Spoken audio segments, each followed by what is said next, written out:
নমস্কার বন্ধুরা, আমি অসীমা আরও একবার চলে এসেছি একটি নতুন রান্নার ভিডিও নিয়ে অসীমার রেসিপিতে। আজকে আমি বানাবো শিম ভর্তা। শিম ভর্তার জন্য আমি এখানে শিম নিয়ে নিয়েছি। শিমটাকে কেটে ধুয়ে রেখে দিয়েছি। আর যে সকল উপকরণগুলো আমার লাগবে, এখানে নিয়েছি সর্ষের তেল, পেঁয়াজ কুচি করে নিয়েছি, টমেটো কুচি, রসুন কুচি, লঙ্কা কুচি, ধনেপাতা কুচি, আর নিয়েছি কালো জিরে, হলুদ গুঁড়ো, লবণ। গ্যাসটাকে আমি জ্বালিয়ে পাত্রটা বসিয়ে দিয়েছি। এবার এতে দেবো জল। জলটা দিয়ে আমি এতে এবারে শিমগুলো দিয়ে দেবো। শিমটাকে আমি সিদ্ধ করে নেব।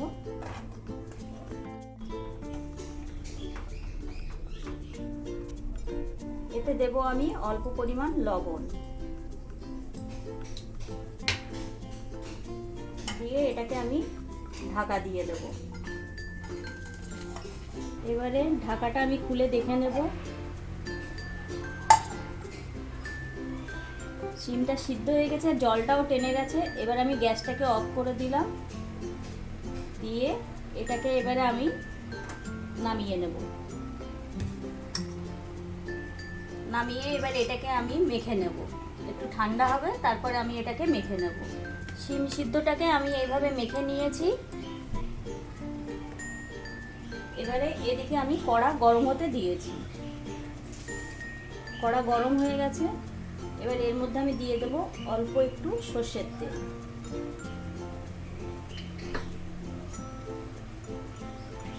সর্ষের তেলটাকে আমি ভালো করে গরম করে নেব। তেলটা ভালোভাবে গরম হয়ে গেছে। এবার এতে আমি দেব অল্প পরিমাণে কালো জিরে। কালো জিরেটার একটা ভালো সেন্ট উঠবে যখন ভাজা হয়ে যাওয়ার পর।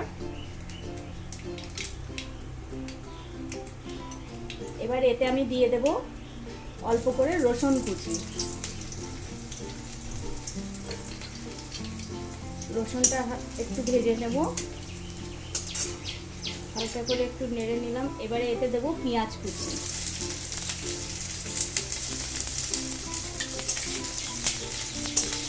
আঁচটা একটু কমিয়ে দিলাম। দিলাম কিছুটা কাঁচা লঙ্কা কুচি।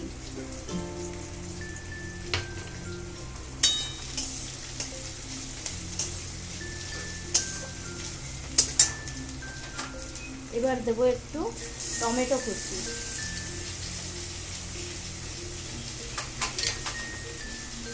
দিয়ে এটাকে একটু ভালো করে ভেজে নেব।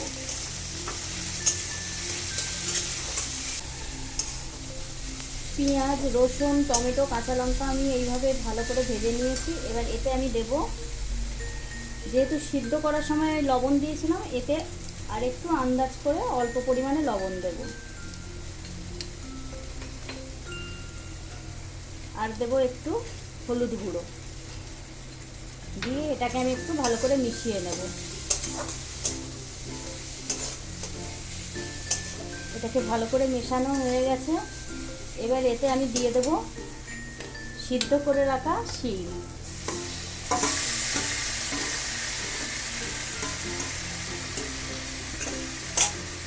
দিয়ে এটাকে আমি ভালো করে হাই ফ্লেমে দিয়ে কষে নেব।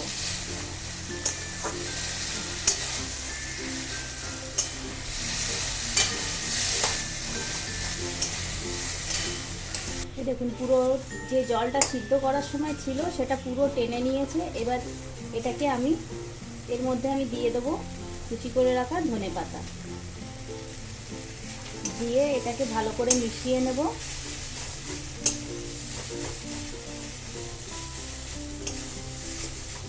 শিম ভর্তা রেডি হয়ে গেছে। এবারে আমি গ্যাসটাকে অফ করে দেব। দিয়ে এটাকে আমি একটা পাত্রে নামিয়ে নেব।